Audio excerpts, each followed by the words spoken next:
Pagi di rumah itu selalu penuh suara. Rumah sederhana dengan cat krem yang mulai memudar, berdiri di sebuah perumahan kecil di pinggiran kota. Bukan rumah mewah, tapi di sanalah Dian dan Arif membesarkan dua anak mereka dengan penuh kasih. Setiap pagi, suara riuh selalu terdengar. Dari dapur, Dian sibuk menyiapkan sarapan. Aroma tempe goreng dan sayur bening menguar ke seluruh rumah. Arif biasanya duduk di meja makan, membaca koran atau mengecek ponselnya sambil menunggu kopi buatan istrinya. "Raka, cepat mandi. Jangan tunggu mama marah," teriak Dian dari dapur. "Bentar, Ma," jawab Raka, anak sulung mereka yang berusia 10 tahun, dari dalam kamar.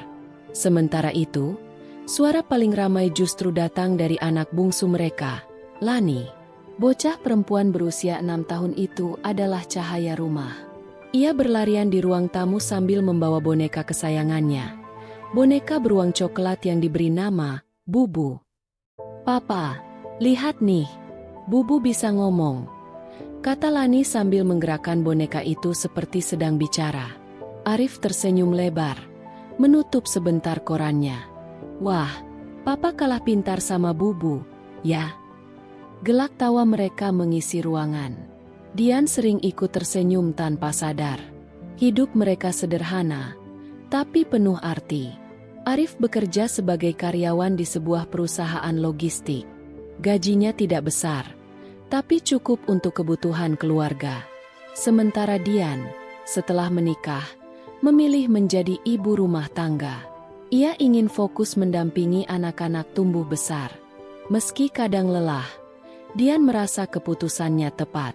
Hari-hari mereka diisi hal-hal sederhana. Sabtu sore biasanya mereka gunakan untuk berbelanja ke pasar tradisional. Raka sering disuruh membawa kantong plastik berisi sayur, sementara Lani sibuk memilih buah dengan polos. "Lani, jangan ambil semua jeruknya. Nanti kita nggak bisa bawa pulang," ujar Dian suatu kali.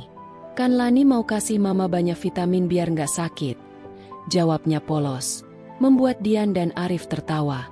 Di hari Minggu, keluarga kecil itu suka berkumpul di ruang tamu menonton film anak-anak. Popcorn sederhana buatan Dian jadi camilan favorit. Arif sering duduk di lantai, sementara kedua anaknya berebut pangkuan. "Papa punya 2 kaki, kan? Satu buat Raka, satu buat Lani," kata Arif, membuat kedua anaknya semakin semangat berebut. Dian menonton sambil sesekali mengingatkan, "Jangan sampai tumpah di karpet, ya." Tapi di balik kata-katanya, ia selalu tersenyum. Ia bahagia melihat suaminya begitu dekat dengan anak-anak. Lani, si bungsu, benar-benar membawa warna dalam keluarga itu. Tingkahnya sering membuat suasana jadi hidup. Misalnya ketika ia belajar menulis. Setiap kali selesai menulis huruf, ia berlari ke dapur untuk menunjukkan hasilnya ke Dian. "Ma, ini huruf A, kan?" "Iya, bagus banget. Kalau gitu mama kasih bintang, ya?" katanya sambil menyiapkan stiker kecil untuk ditempel di bukunya sendiri. Kadang, Arif dan Dian sering terkejut dengan kepolosannya. Suatu malam, ketika listrik padam, Lani berdoa dengan suara keras, "Tuhan, tolong lampunya nyala lagi. Kalau enggak, Lani takut monster datang." Raka menertawakan adiknya, tapi Dian dan Arif hanya saling pandang, merasa lucu sekaligus terharu. Raka sendiri adalah anak yang berbeda. Ia lebih pendiam dibanding adiknya, tapi penuh tanggung jawab. Sebagai anak sulung, ia sudah terbiasa menjaga adiknya. Kalau Lani jatuh saat berlari, Raka yang pertama kali menolong. Kalau Lani menangis karena kehilangan mainan, Raka yang berusaha mencarikannya. Kadang Raka merasa Lani terlalu manja, tapi ia tidak pernah benar-benar marah. Dalam diam, ia sangat sayang pada adiknya.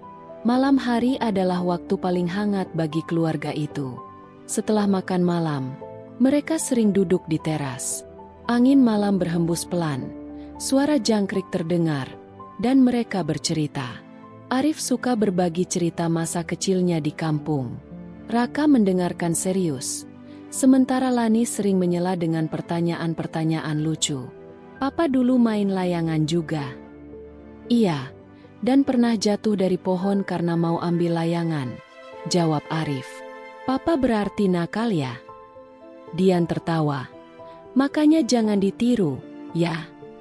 Di saat-saat itu, Dian sering merasa hidupnya sempurna. Ia punya suami yang setia, anak sulung yang baik, dan anak bungsu yang selalu membawa keceriaan.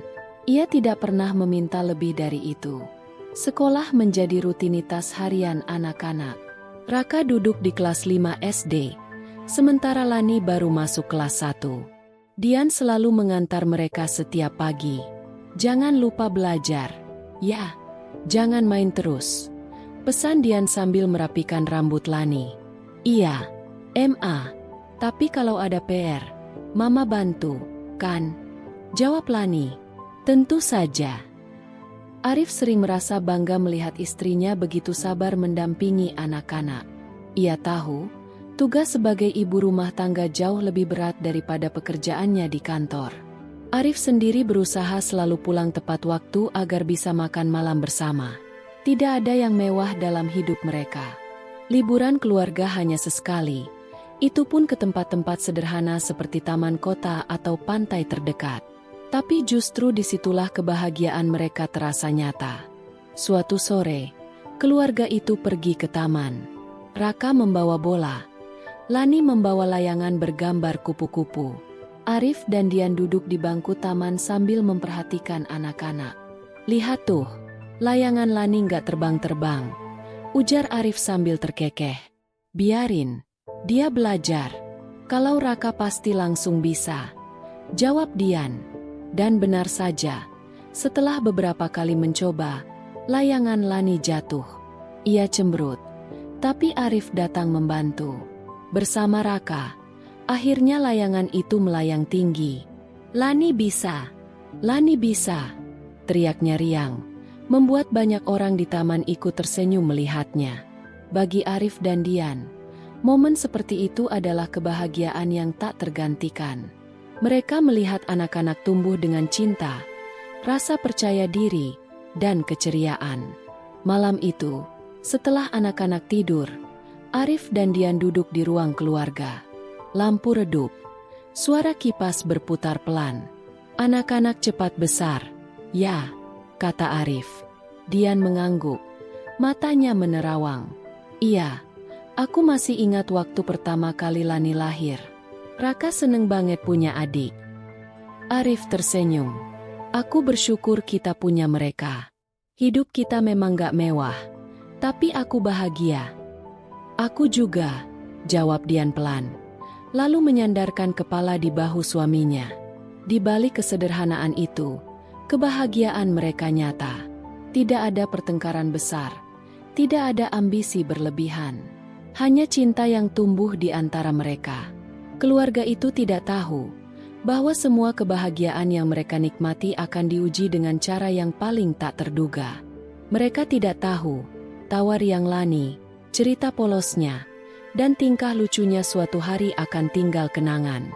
Malam itu, mereka tidur dengan hati damai. Arif memeluk Dian, Raka tertidur dengan buku pelajaran di sampingnya, dan Lani memeluk erat boneka bubu di dadanya. Rumah itu penuh cinta, penuh harapan, dan penuh cahaya. Namun, hidup tidak selalu berjalan sesuai harapan, dan mereka akan segera menyadarinya. Hari itu sama seperti hari-hari lainnya. Matahari bersinar terang, suara burung terdengar di halaman rumah, dan Dian sibuk menyiapkan bekal sekolah untuk kedua anaknya. Di meja makan, Lani duduk sambil menyuap nasi goreng buatan ibunya. Raka sudah siap dengan seragam, tas digendong, dan hanya menunggu adiknya selesai. Cepat makan, Dek, nanti telat lagi, tegur Raka. Lani masih lapar. Kak, sebentar lagi, jawab Lani sambil menyuap besar-besar. Arif, yang baru selesai berpakaian kerja, menatap mereka sambil tersenyum. Baginya, melihat anak-anak ribut kecil di pagi hari adalah sumber semangat sebelum berangkat ke kantor. Pagi itu berjalan normal. Dian mengantar anak-anak ke sekolah seperti biasa. Ia sempat menoleh ke belakang, melambaikan tangan pada Lani yang berjalan masuk ke kelas sambil tertawa bersama temannya. Dian tersenyum lega, lalu pulang. Siang harinya, semua berubah. Dian sedang menjemur pakaian ketika ponselnya berdering. Nomor sekolah Lani muncul di layar. Ia sempat merasa heran. Jarang sekali pihak sekolah menelepon kecuali ada hal penting. "Halo, ini Ibu Dian, orang tua dari Lani?" Suara di ujung telepon terdengar panik. "Iya, benar. Ada apa ya, Bu?" "Mohon Ibu segera ke sekolah. Lani mendadak pingsan saat pelajaran olahraga. Kami sudah bawa ke klinik dekat sekolah." Dian merasa tubuhnya lemas. Jantungnya berdegup kencang. Ia langsung menutup jemuran seadanya, mengambil kunci motor, dan bergegas. Tangannya gemetar saat menghubungi Arif. "Mas, Lani pingsan. Aku ke klinik dulu." "Apa?" "Aku segera menyusul." Suara Arif terdengar panik dari seberang. Saat tiba di klinik, Dian melihat beberapa guru berdiri di depan pintu dengan wajah tegang. Di dalam, tubuh kecil Lani terbaring di ranjang dengan selang oksigen menempel. Wajahnya pucat, bibirnya membiru. "Bu, tadi anak Ibu jatuh saat berlari. Kami kira hanya kelelahan, tapi kemudian ia tidak sadarkan diri," jelas seorang guru dengan suara bergetar. Dian mendekat, menggenggam tangan anaknya. "Lani, bangun. Nak, ini Mama." Air matanya jatuh tanpa bisa ditahan. Dokter di klinik menggeleng. "Kondisinya kritis. Kami sarankan segera dibawa ke rumah sakit." Ambulans dipanggil. Arif tiba beberapa menit kemudian. Wajahnya panik, napasnya tersengal. Ia langsung berlari ke dalam. Saat melihat putrinya, tubuhnya seperti kehilangan tenaga. Ia berdiri terpaku, tak sanggup berkata-kata. Perjalanan menuju rumah sakit terasa panjang dan mencekam. Sirene ambulans meraung, tapi waktu seperti berjalan lambat. Dian menggenggam erat tangan kecil Lani sambil terus memanggil namanya. "Lani, nak, bertahan. Mama di sini." Arif duduk di samping mereka, menahan tangis. Ia mencoba kuat, tapi matanya merah. Raka yang ikut menumpang terisak di pangkuan ayahnya. Sesampainya di rumah sakit, tim medis segera membawa Lani ke ruang gawat darurat. Dian berusaha mengikuti, tapi ditahan oleh perawat. "Mohon tunggu di luar, Bu." Detik-detik berikutnya terasa seperti siksaan. Dian mondar-mandir di depan pintu IGD, menangis tanpa suara. Arif duduk, menunduk, wajahnya pucat pasi. Raka memeluk lututnya, berusaha menahan tangis, tapi air mata terus mengalir. Setengah jam berlalu, pintu IGD terbuka. Dokter keluar dengan wajah muram. Arif berdiri cepat, begitu juga Dian. "Bagaimana, Dok? Anak saya bagaimana?" Suara Dian bergetar. Dokter menunduk sesaat. "Kami sudah berusaha, tapi jantungnya berhenti terlalu lama. Kami tidak bisa menyelamatkan putri Ibu. Kami turut berduka cita." Dunia seakan runtuh. Dian menjerit histeris. Tubuhnya lemas seketika. Arif mencoba menahan, tapi ia sendiri hampir tak sanggup berdiri. Raka menatap kosong, tak percaya apa yang baru ia dengar. Hari itu menjadi titik balik. Jenazah Lani dibawa pulang ke rumah. Tangisan keluarga dan tetangga memenuhi ruangan. Boneka Bubu diletakkan di sampingnya, seolah menemani tidur terakhirnya. Dian duduk di dekat jasad anaknya, menggenggam tangan kecil yang kini dingin. Ia tak henti-hentinya berbisik, "Mama belum siap, Nak. Mama belum siap." Arif berusaha tegar di depan orang-orang, mengurus segala keperluan pemakaman. Tapi di dalam kamar, saat sendirian, ia menangis sejadi-jadinya. Ia merasa gagal melindungi putrinya. Raka, anak sulung itu, terlihat paling diam. Ia tidak banyak bicara, hanya duduk di sudut, matanya sembab. Sesekali ia menatap boneka Bubu, lalu menunduk lagi. Hari pemakaman tiba. Suasana penuh duka. Langit mendung, seolah ikut berduka. Dian hampir pingsan saat melihat tubuh kecil anaknya diturunkan ke liang lahat. Arif menggenggam tangannya erat, mencoba menahan agar ia tidak jatuh. "Selamat jalan, nak," ucap Arif lirih, suaranya parau. Setelah tanah menutup jasad Lani, keluarga itu pulang dengan hati hampa. Rumah yang biasanya riuh kini sunyi. Tak ada lagi suara tawa Lani. Tak ada lagi langkah kecilnya yang berlarian di ruang tamu. Boneka Bubu tergeletak di kursi, seolah menunggu pemiliknya kembali. Malam pertama tanpa Lani terasa seperti mimpi buruk. Dian duduk di kamar anaknya, memeluk guling kecil milik Lani, menangis tanpa henti. Arif hanya bisa menemaninya, duduk di samping tanpa kata. "Kenapa harus Lani, Mas? Kenapa bukan aku saja?" Suara Dian pecah. Arif terdiam. Ia ingin menguatkan, tapi kata-kata tak keluar. Ia sendiri sedang terhantam keras. Di kamar sebelah, Raka tak bisa tidur. Ia menatap langit-langit, lalu berbisik, "Dek, kakak kangen." Rumah itu kini berubah.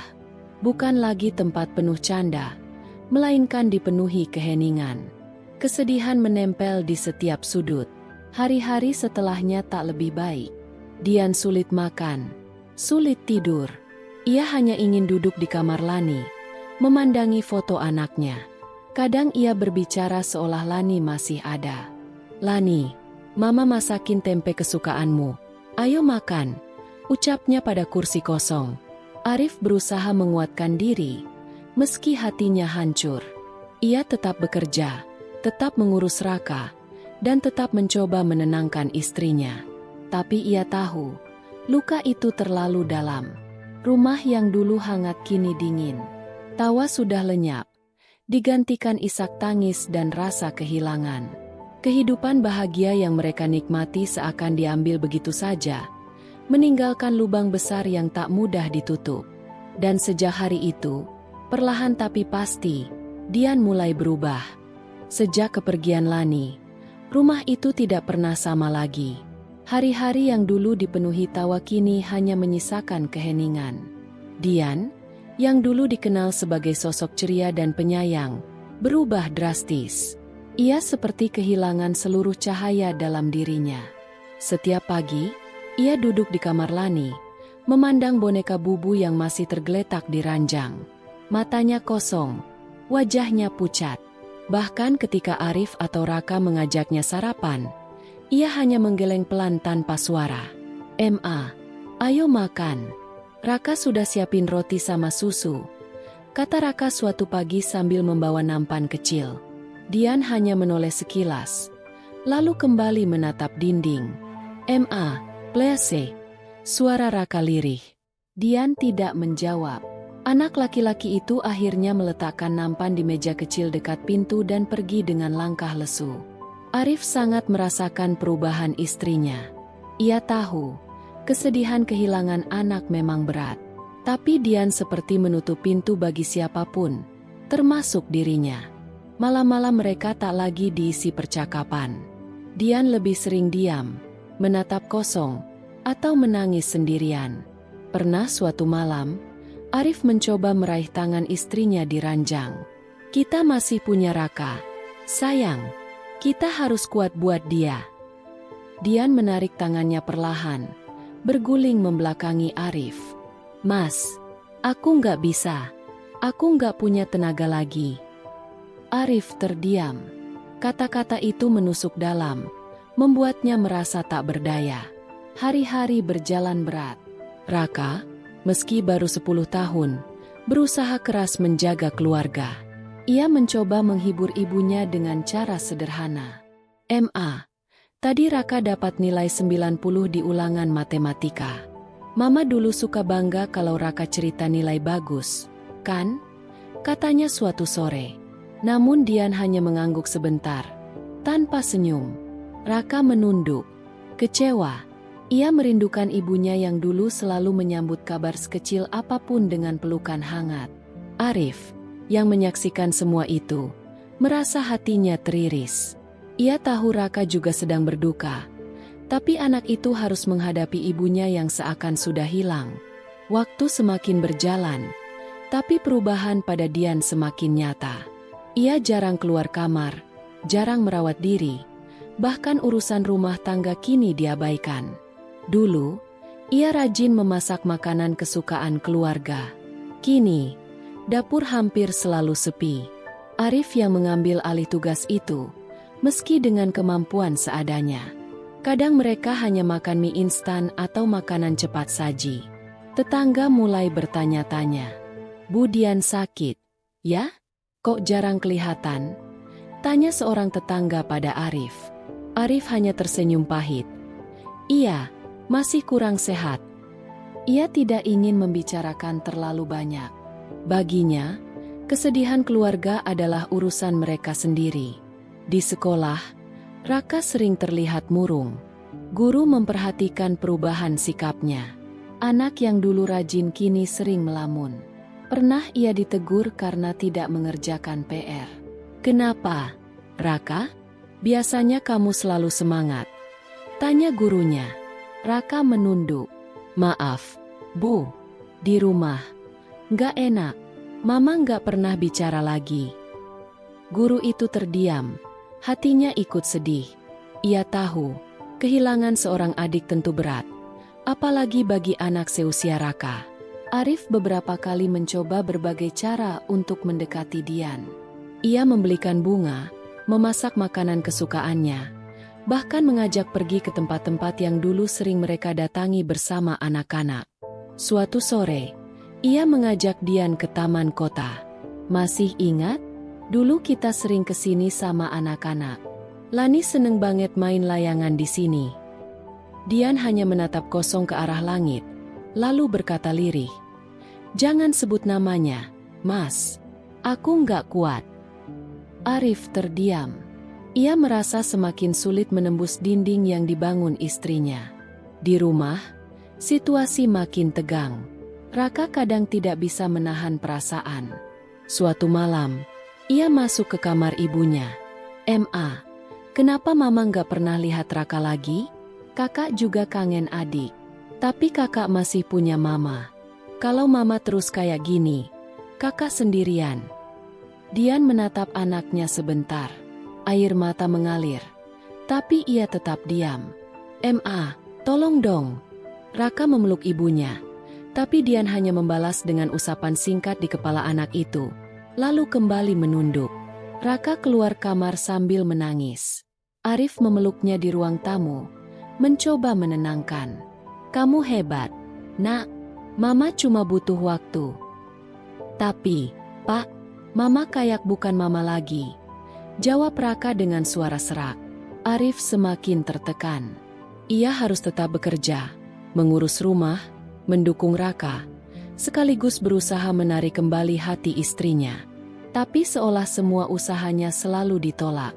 Suatu malam, ia bicara pada dirinya sendiri di kamar mandi. "Aku harus kuat. Dian pasti nggak selamanya begini. Dia cuma terjebak di kesedihannya. Aku nggak boleh menyerah."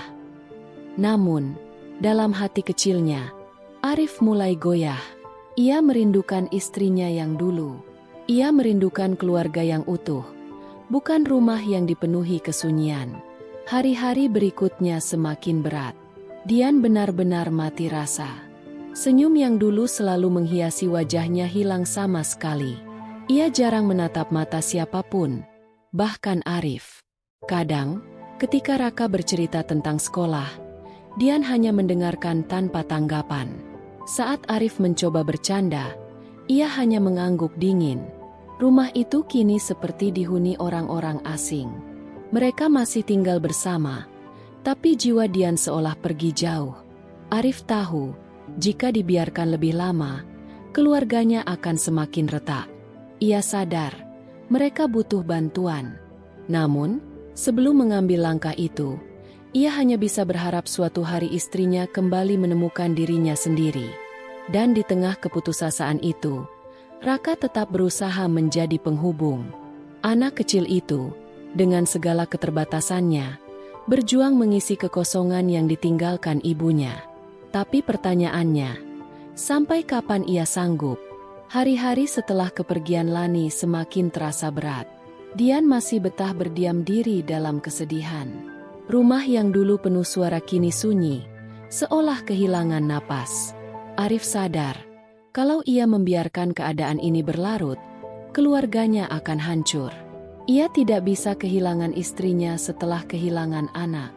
Arif mulai berpikir keras. Ia harus mencari cara agar Dian kembali tersenyum, meski sedikit saja.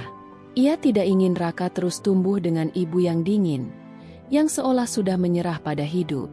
Upaya pertama dilakukan Arif dengan hal sederhana. Suatu sore, ia pulang membawa sekotak kecil kue klepon kesukaan Dian. "Sayang, aku beli ini di toko depan. Masih ingat? Waktu hamil Lani, kamu bisa makan 10 biji sendirian," ucapnya sambil tersenyum tipis. Dian menatap kotak itu sebentar, lalu menggeleng pelan. "Aku nggak lapar, Mas. Coba aja satu, buat aku," bujuk Arif. Dian membuka kotak, mengambil satu, dan memakannya tanpa ekspresi. Tidak ada senyum, tidak ada komentar. Ia hanya mengunyah perlahan, lalu kembali menunduk. Meski kecewa, Arif mencoba bersabar. Setidaknya dia mau makan, pikirnya. Itu sudah lebih baik daripada tidak sama sekali. Raka pun tidak tinggal diam. Anak sulung itu mulai mengerti bahwa ayahnya tidak bisa berjuang sendiri. Ia mencoba mengisi kekosongan dengan caranya sendiri. Suatu malam, Raka menggambar sebuah keluarga kecil. Ayah, ibu, dirinya, dan Lani yang sedang tersenyum sambil memegang balon. Ia menyelipkan gambar itu ke meja rias ibunya. Keesokan paginya, Dian menemukannya. Ia menatap gambar itu lama, lalu air matanya jatuh. Namun, bukannya memanggil Raka untuk memeluknya, ia malah menyimpan gambar itu di laci, menutupnya rapat, seolah takut menghadapi kenyataan. Raka yang melihat dari pintu hanya bisa menunduk. Ia tidak tahu harus melakukan apa lagi. Arif kemudian mencoba pendekatan lain, mengajak Dian kembali ke tempat-tempat yang punya kenangan. Suatu akhir pekan, ia mengajak istrinya dan Raka ke pantai kecil di luar kota, tempat mereka dulu pernah piknik bersama Lani. "Masih ingat nggak? Waktu itu Lani nangis karena kepitingnya kabur," tanya Arif sambil tertawa kecil. Dian diam. Ia menatap laut dengan wajah sendu. "Sayang, kita nggak bisa terus begini. Kalau Lani lihat Mama terus sedih, dia pasti ikut sedih." Dian akhirnya menoleh, suaranya lirih. "Mas, tolong jangan sebut namanya. Setiap Mas nyebut, aku merasa luka ini makin dalam." Arif tercekat. Ia sadar, upayanya malah membuat istrinya semakin menjauh. Meski sering gagal, Arif tidak menyerah. Ia mencoba memberi Dian ruang, tapi juga tidak berhenti mencari celah untuk masuk. Kadang ia menuliskan pesan-pesan kecil di kertas, lalu menaruhnya di meja makan. "Aku sayang kamu, apapun yang terjadi. Kita masih punya Raka. Dia butuh kita berdua." Namun, kertas-kertas itu sering hanya dibiarkan menumpuk tanpa balasan. Raka yang melihat usaha ayahnya merasa iba. "Papa, Mama nggak akan pernah balik kayak dulu, ya?" tanyanya suatu malam. Arif mengusap kepala anaknya. "Mama butuh waktu. Kita nggak boleh nyerah. Kita harus tetap di samping Mama." Raka kemudian punya ide. Ia mencoba menjadi penyambung antara ayah dan ibunya. Suatu sore, ia mendekati ibunya yang duduk di kamar. "Ma, Papa capek banget hari ini. Tapi Papa tetap masakin nasi goreng buat kita. Mama nggak mau coba sedikit?" Dian hanya menatap anaknya sebentar, lalu menggeleng. Raka tidak menyerah. "Kalau Mama makan, Kakak juga semangat belajar. Mama kan dulu suka bilang, Mama seneng lihat Kakak kuat." Kali ini Dian menghela napas, mengambil sendok kecil, lalu menyuap sedikit. Raka langsung tersenyum lega. "Thanks, Ma," katanya sambil memeluk ibunya sebentar. Arif yang melihat dari luar pintu ikut tersenyum meski matanya berkaca-kaca. Anak sekecil itu harus jadi jembatan untuk ibunya sendiri. Namun, tidak semua usaha berjalan baik. Ada kalanya Raka juga frustasi. Pernah suatu malam, ia mengerjakan PR sambil menunggu ibunya di meja makan. "Ma, bisa bantu kakak ngerjain soal IPA ini? Kakak nggak ngerti." Dian hanya melirik sebentar, lalu berkata, "Tanya papa aja." Raka menunduk, kecewa. Ia ingin ibunya kembali, bukan sekadar hadir secara fisik. Dengan suara pelan, ia bergumam, "Kakak kangen mama yang dulu." Dian terdiam. Kata-kata anaknya itu menusuk. Tapi ia tetap tidak sanggup membalas dengan kasih sayang yang sama. Arif menyadari satu hal. Semakin keras ia mencoba memaksa Dian kembali, semakin istrinya menarik diri. Ia lalu mencoba pendekatan berbeda. Tidak memaksa, tapi tetap ada. Ia menemani Dian duduk di kamar, tanpa banyak bicara. Kadang hanya duduk bersebelahan sambil membaca koran atau menonton televisi. Ia berharap kehadiran sederhana itu bisa perlahan melembutkan hati istrinya. Raka juga belajar hal yang sama. Ia tidak lagi memaksa ibunya banyak bicara, tapi cukup duduk di samping, mengerjakan PR, atau menggambar. Ia ingin ibunya tahu, ia tetap ada meski tidak dihiraukan. Suatu malam, kejadian kecil membuat Arif merasa ada harapan. Ia pulang agak larut karena lembur. Begitu masuk rumah, ia melihat ada sepiring nasi goreng di meja makan dengan tulisan kecil di kertas. "Untuk Mas, biar nggak capek." Arif hampir tidak percaya. Itu masakan Dian. Setelah sekian lama, akhirnya istrinya mau memasak lagi. Meski hanya sekali, meski tanpa kata-kata, itu sudah cukup baginya. Ia segera menghampiri kamar, menatap istrinya yang sudah berbaring. "Makasih ya, sayang," ucapnya pelan. Dian tidak menjawab, tapi pipinya basah oleh air mata. Raka juga sempat merasakan momen serupa. Saat ia sakit flu ringan, Dian masuk ke kamarnya, menyelimuti tubuhnya, lalu berbisik, "Cepat sembuh, Nak." Meski hanya kalimat singkat, hati Raka mekar. Ia menceritakan itu pada Arif dengan mata berbinar. "Pak, Mama masih sayang aku. Aku tahu." Arif tersenyum lega. "Iya, Nak, Mama nggak pernah berhenti sayang. Dia cuma lagi susah menunjukkannya." Namun, meski ada tanda-tanda kecil, Arif tahu itu belum cukup.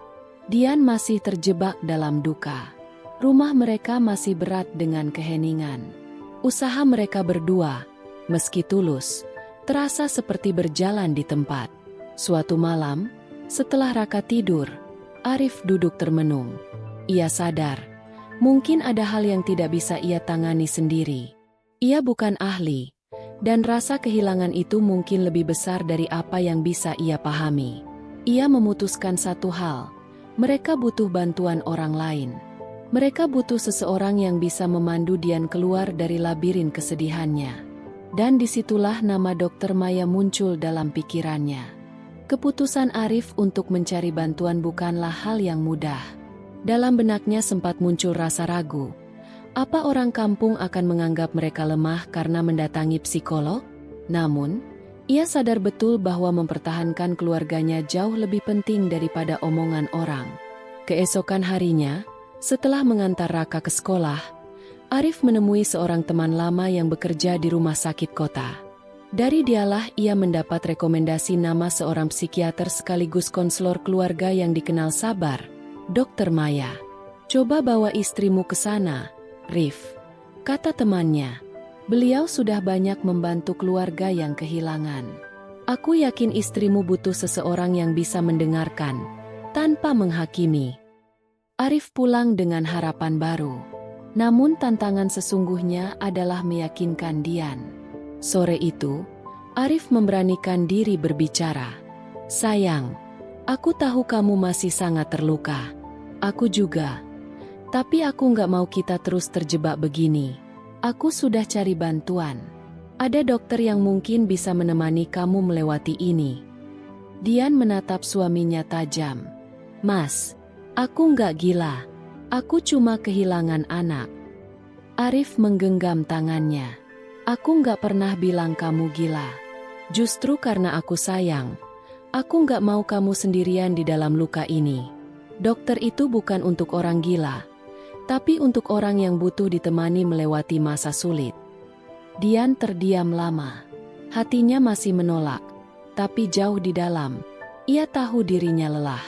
Malam itu, ia tidak menjawab apapun, hanya menangis dalam diam. 2 hari kemudian, ketika Arif bersiap mengantar Raka ke sekolah, Dian tiba-tiba berkata lirih. Kalau memang menurut Mas baik, aku mau coba sekali. Tapi jangan paksa kalau aku nggak cocok. Arif hampir tidak percaya dengan apa yang baru didengarnya. Terima kasih, sayang. Kita coba sama-sama. Ya. Pertemuan pertama dengan Dokter Maya terasa canggung. Dian duduk kaku. Sementara Arif menggenggam tangannya erat. Dokter Maya menyambut mereka dengan senyum hangat. Selamat datang. Terima kasih sudah mau datang ke sini.